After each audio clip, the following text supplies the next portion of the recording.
There comes a time in many motorhomers' lives when they have to consider getting a smaller motorhome. There are many reasons for doing it. One of the people who's done just that is Jackie. Hello, Jackie. Hi, Andy. Now, what van did you used to have? A Geese Phantom, How long was that? 24.5 foot. So that's quite a big motorhome. And what have you got now? A Wild X Constellation. And how long is that? It's 19.8. It's a lot smaller, isn't it? A lot. And it's also a lot narrower. Can I ask you why you had to downsize?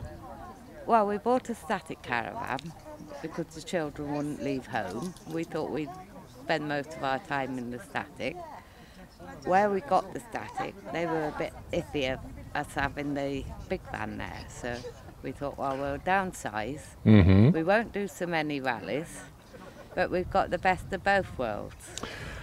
And why did you choose this particular van, the Wild X? Well, we looked around, and originally I wanted a U-lounge one. U-shaped lounge, yes. Also sleep with Warwick Duo. Mm-hmm. But then my husband spotted this one, and he decided he liked this one. It ticked the boxes. So we had it. So what are the differences that you've experienced driving this compared to driving the Well, big Geist? There's not a lot of difference in driving them. Mm-hmm. Although there was a bit more sway with the bigger one than this one. But this one is definitely a lot easier to park. That's, I suppose, the big advantage, isn't Yeah, it? it is a big advantage. We still can't get under height barriers, but we can park in most places quite easily.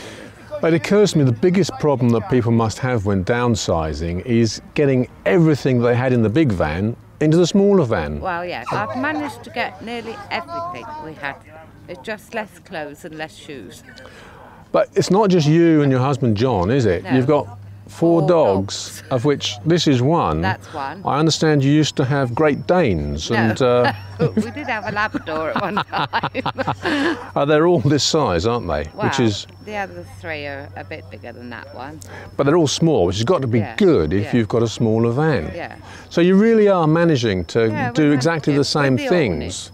With the awning, we manage quite well. So if you've got a small van and you use an awning, then obviously you've got a lot more room again when you parked up. And we also tow a smart car. Oh, wow. Okay. So what would you say to people who are considering downsizing? Is it something that they should really sort of worry about, or is it something you get used to after a short time? Used to it. I must admit I keep swearing occasionally when dog's under my feet and you can't get up the aisle because one has to go and sit down one end while the other one's doing something at the other end. But the advantages outweigh the disadvantages. Yeah, I think so. Okay. Yeah. Well, thank you ever so much for talking to us. You're welcome. Happy travels.